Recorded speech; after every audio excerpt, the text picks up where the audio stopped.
يا أيها الذين آمنوا لا تقربوا الصلاة وأنتم سكارى حتى تعلموا ما تقولون ولا جنبا إلا عابري سبيل حتى تغتسلوا وإن كنتم مرضى أو على سفر أو جاء أحد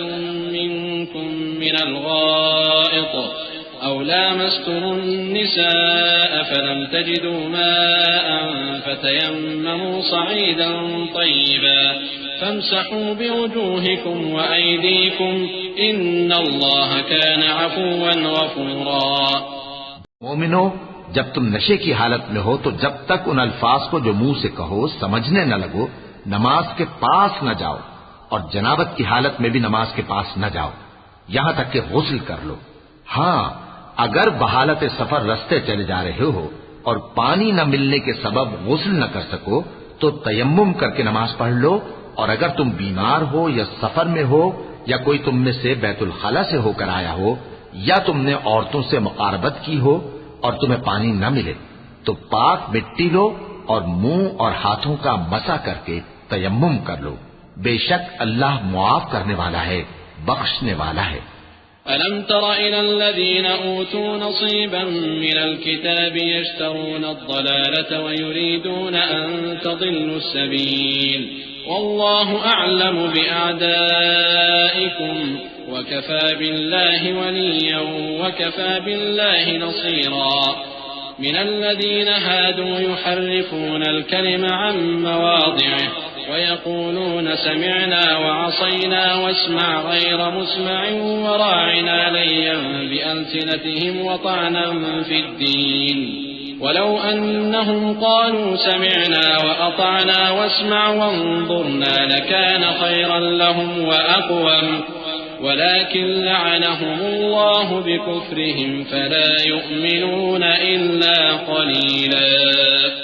بھلا تم نے ان لوگوں کو نہیں دیکھا جن کو کتاب سے حصہ دیا گیا تھا کہ وہ گمراہی کو خریدتے ہیں اور چاہتے ہیں کہ تم بھی رستے سے بھٹک جاؤ، اور اللہ تمہارے دشمنوں سے خوب واقف ہے، اور اللہ ہی کافی کارساز ہے، اور اللہ ہی کافی مددگار ہے۔ اور یہ جو یہودی ہیں ان میں کچھ لوگ ایسے بھی ہیں کہ کتاب اللہ کے کلمات کو ان کے مقامات سے ہٹا دیتی ہیں اور کہتے ہیں کہ ہم نے سن لیا اور نہیں مانا، اور کہتے ہیں سنو نہ سنوائے جاؤ، اور زبان کو مروڑ کر اور دین میں تان کی راہ سے تم سے گفتگو کے وقت راعینا کہتے ہیں، اور اگر یوں کہتے کہ ہم نے سن لیا اور مان لیا اور صرف اسمع اور راعینا کی جگہ انظر نہ کہتے تو ان کے حق میں بہتر ہوتا اور بات بھی بہت درست ہوتی، لیکن اللہ نے ان کے کفر کے سبب ان پر لعنت کر رکھی ہے تو یہ کچھ تھوڑے ہی ایمان لاتے ہیں۔ يا أيها الذين أوتوا الكتاب آمنوا بما نزلنا مصدقا لما معكم من قبل أن نطمس وجوها فنردها على أدبارها أو نلعنهم كما لعنا أصحاب السبت وكان أمر الله مفعولا إن الله لا يغفر أن يشرك به ويغفر ما دون ذلك لمن يشاء ومن يشرك بالله فقد افترى إثما عظيما۔ اے کتاب والو، قبل اس کے کہ ہم کچھ چہروں کو مٹا دیں اور پھر ان کی پیٹھ کی طرف پھیر دیں یا ان پر اس طرح لعنت کریں جس طرح ہفتے والوں پر لعنت کی تھی، ہماری نازل فرمائی ہوئی کتاب پر جو تمہاری کتاب کی بھی تصدیق کرتی ہے ایمان لے آؤ، اور اللہ نے جو حکم فرمایا سو سمجھ لو کہ ہو چکا۔ اللہ اس گناہ کو نہیں بخشے گا کہ کسی کو اس کا شریک بنایا جائے، اور اس کے سوا اور گناہ جس کو چاہے معاف کر دے، اور جس نے اللہ کا شریک مقرر کیا اس نے بڑا بہتان باندھا۔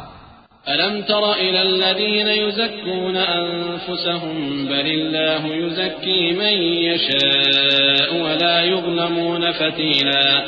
انظر كيف يفترون على الله الكذب وكفى به إثما مبينا۔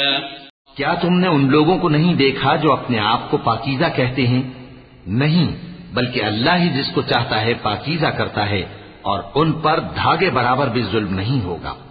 دیکھو یہ اللہ پر کیسا جھوٹ طوفان باندھتے ہیں اور یہی کھلا گناہ کافی ہے۔